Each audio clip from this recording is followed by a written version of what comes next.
माननीय सदस्यहरू, संघीय संसदको दुवै सदनको संयुक्त बैठकको कारबाही प्रारम्भ हुन्छ। माननीय सदस्यहरू, नेपालको औपचारिक भ्रमणमा रहनुभएका संयुक्त राष्ट्रसङ्घका महासचिव महामहिम एन्टोनियो गुटेरेसलाई संयुक्त सदनको तर्फबाट म स्वागत गर्दछु। Honorable MPs,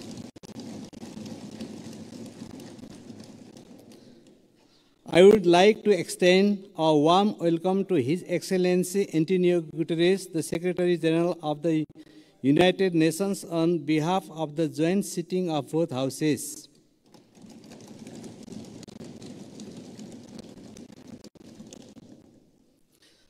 माननीय सदस्यहरू, म महासचिव महामहिम एन्टोनियो गुटेरेसलाई संघीय संसदको दुवै सदनको संयुक्त बैठकलाई सम्बोधनको लागि अनुरोध गर्दछु।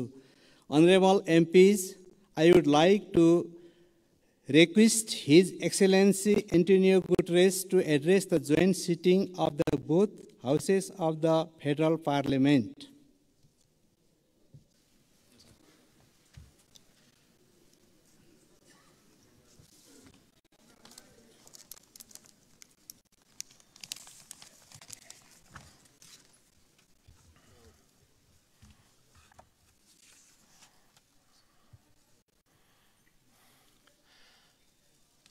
Your Excellencies, the two presidents of the two houses of the Nepalese Parliament, Excellencies, distinguished ministers, parliamentarians, and friends.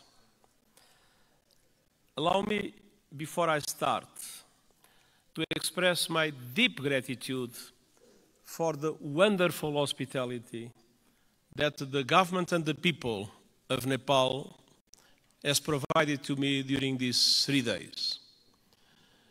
All the facilities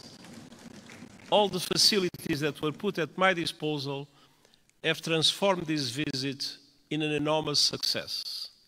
I learned a lot, and I commit to use what I learned to support Nepal in your struggle against climate change and for development of your country. When I am here, I am twice at home. I have been astounded, and this trip has been no exception. What I've seen and experienced in the past few days will stay with me always. The sunlight hitting the Himalayas, the warmth of the people, the richness of your cultural diversity, and of course, the sanctity of Lumbini. I thank the government of Nepal for your invitation, your hospitality, and your welcome to me and to my delegation. Excellencies, we meet today amidst a world in turmoil. Decades of progress on poverty and hunger are being reversed in large parts of the world. Inflation is undermining household and national budgets. Families and countries alike face financial crises. Women are underrepresented and underpaid, and I recognize the enormous effort that Nepal is doing in the way for gender equality, full gender equality, and I praise your efforts and its results. Violence and conflict abound. While the conflict in the Middle East is thousands of miles away, Nepalis were among the many victims of Hamas' brutal attacks in Israel.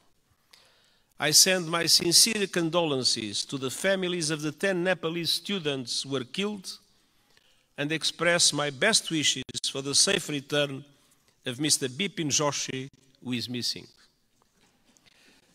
Distinguished parliamentarians, as geopolitical tensions rise, global divisions are becoming deeper and more dangerous. And smaller countries fear becoming collateral damage in competition between the great powers.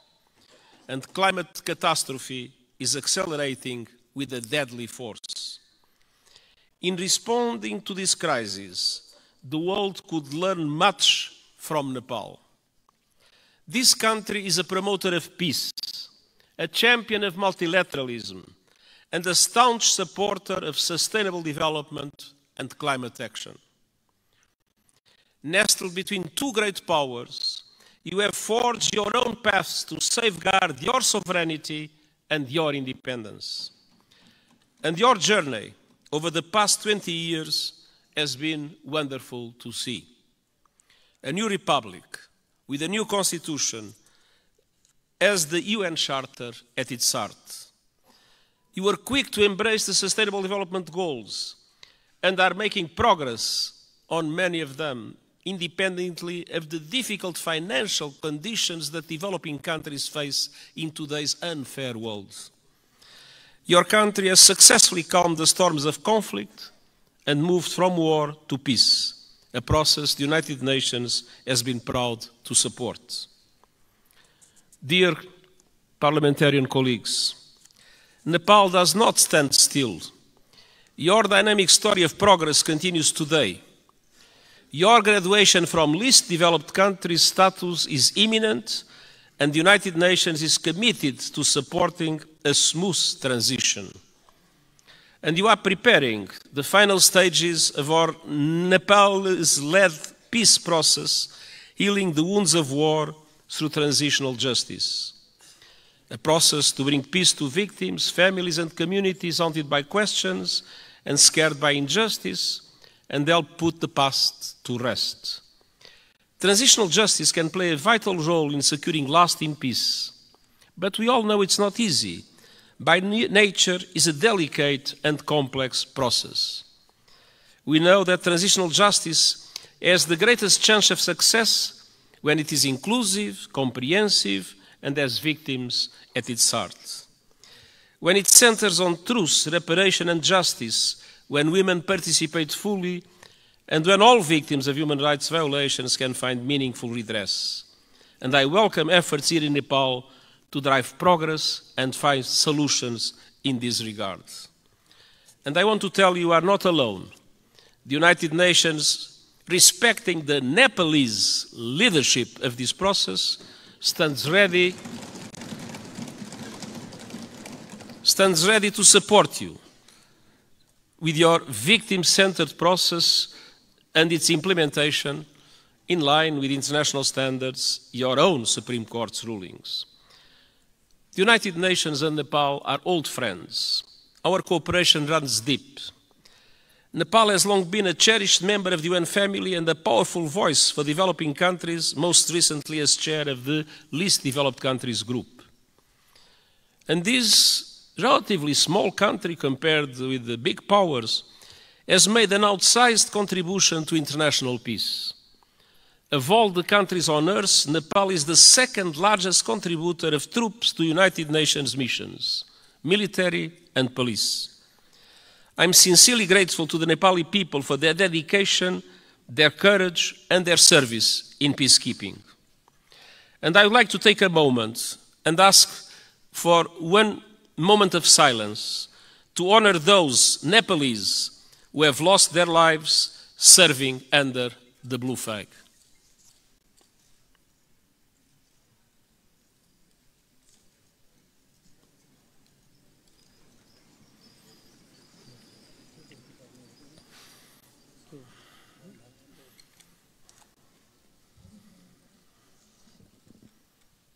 हामी मौन धारणको लागि 1 minute साथ दिनेछौँ।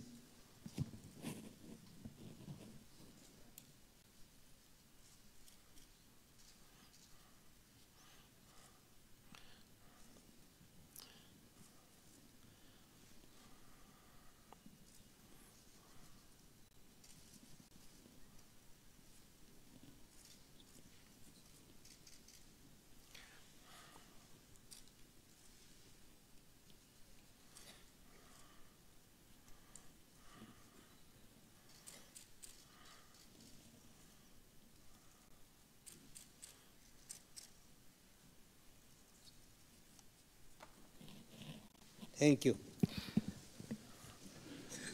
Their memory will never be forgotten, and the United Nations is proud of the exceptional contribution of Nepalese soldiers and police officers in our peacekeeping missions. Dear parliamentarian colleagues, on climate action, Nepal is a frontrunner. You are on target to reach net zero emissions by 2045. Thanks to extraordinary reforestation efforts, trees now cover almost half of the country. And you are one of the pioneers of the Early Warning Systems for All initiative, which aims to protect every person on Earth by 2027. Yet global crises are hitting Nepal hard, as they are developing countries around the world. The lingering effects of COVID-19 pandemic, inflation, and above all the climate crisis are threatening hard-won development gains and squeezing the funds available for investment. Nepal contributes a minimal fraction of a percent, 0.000%, to global emissions. But monsoons, storms, landslides are growing in force and ferocity, sweeping away crops, livestock, and entire villages, decimating economies and ruining lives. In August, landslides caused by heavy rains caused devastation and killed scores of people. And glaciers are melting at record levels. I was a witness. Nepal has lost close to a third of its ice in just over 30 years. The effect is devastating. Swollen lakes bursting, rivers and seas rising, cultures threatened, and mountainsides exposed, inflaming the risk of landslides, landslides, and avalanche. Threats will continue mounting.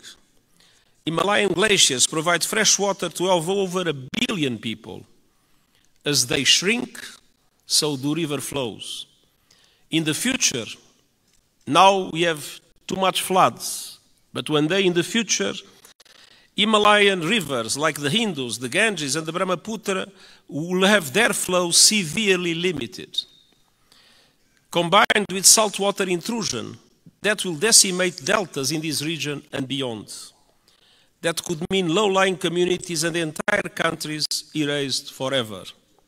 Millions of people on the move and fierce competition for water and land. Nepal is now one of the countries that is suffering the most, but other South Asian countries might become in the future terrible victims of the receding glaciers of Nepal. Dear parliamentarian colleagues, what is happening in this country as a result of climate change is an appalling injustice and the seething indictment of the fossil fuel age. I am deeply concerned by those communities in Nepal facing the brutal impacts of the climate crisis. The United Nations stands with them. The world must do the same. That was one of the reasons why I took profit of my visit to the Everest base camp to issue a video for the whole world showing the drama of receding glaciers and the impacts that will have in the future. Nepal and other developing countries need far greater international support to aid development, accelerate climate action, and weather the current global storms. I have proposed a Sustainable Development Goals stimulus that would release at least $500 billion a year in affordable long-term finance for sustainable development and climate action in developing countries like Nepal.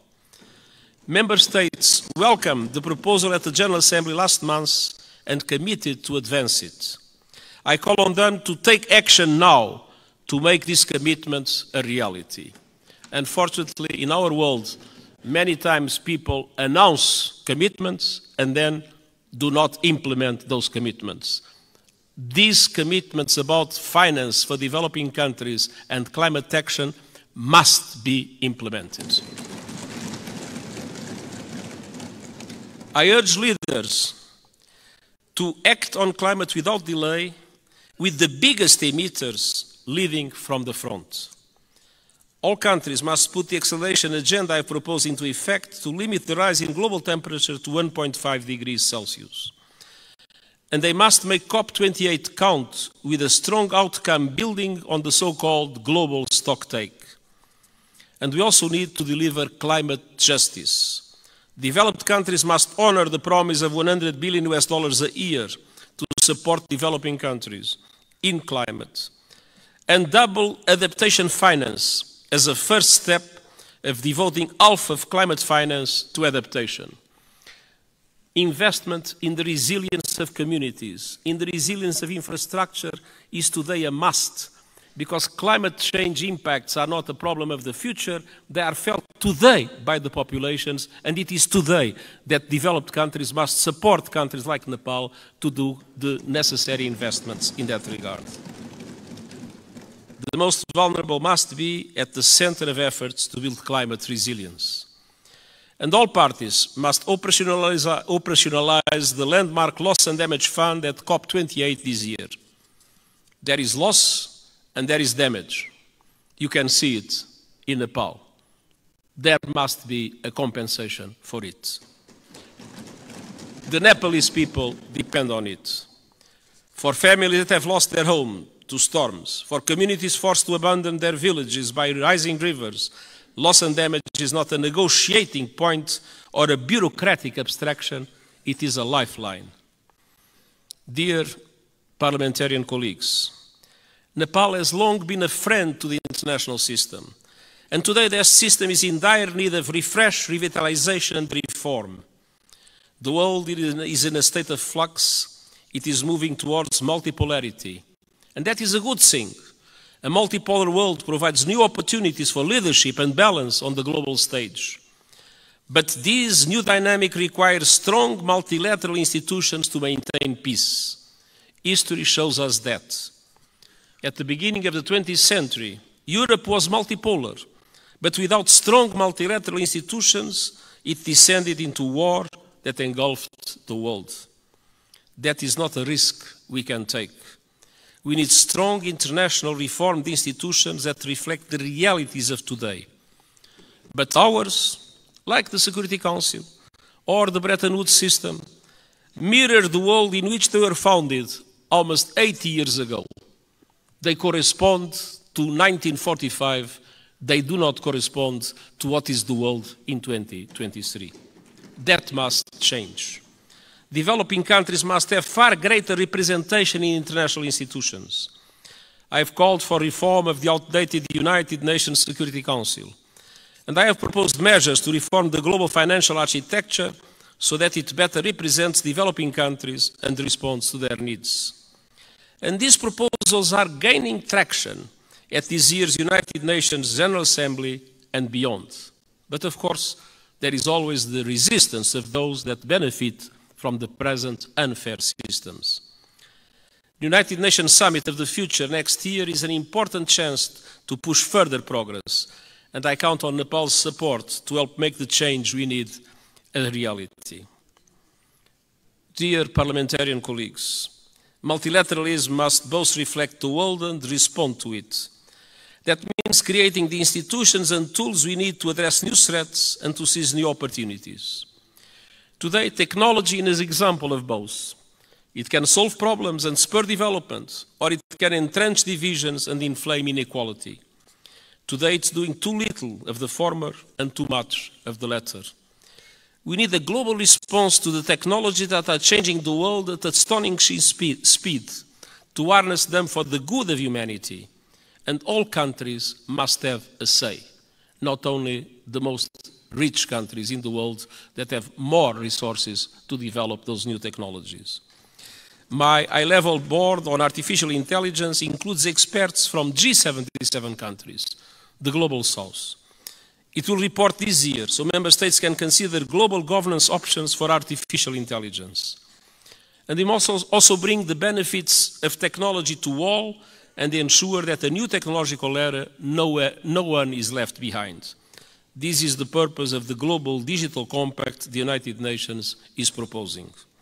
It aims to bring together governments and industry to ensure that technology works for all and accelerate the Sustainable Development Goals.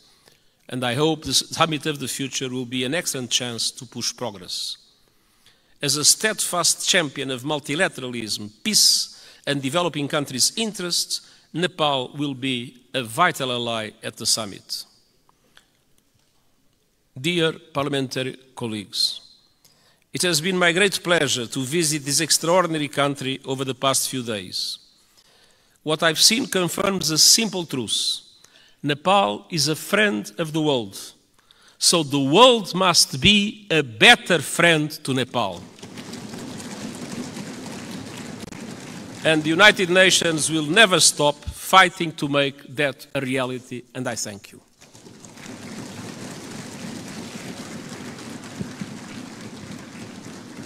अब म महामहिम Antonio गुटेरेसलाई आसन ग्रहण गर्न आग्रह गर्दछु. Now I would like to request his excellency to be seated.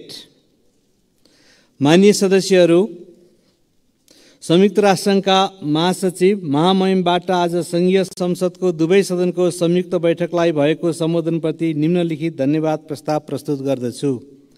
धन्यवाद प्रस्ताव. संयुक्त राष्ट्रसङ्घका महासचिव महामहिम एन्टोनियो गुटेरेसबाट नेपालको संघीय संसदको दुवै सदनको संयुक्त बैठकलाई गर्नुभएको सम्बोधनको लागि संयुक्त सदनको यो बैठक महामहिमप्रति धन्यवाद ज्ञापन गर्दछ.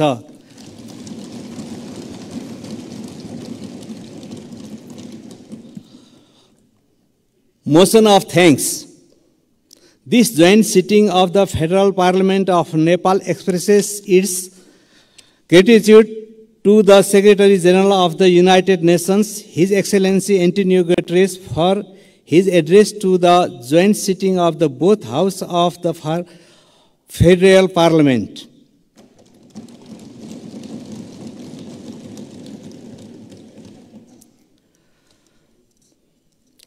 माननीय सदस्यहरू, उक्त धन्यवादको प्रस्तावलाई सहमति जनाइदिनु हुन म आग्रह गर्दछु.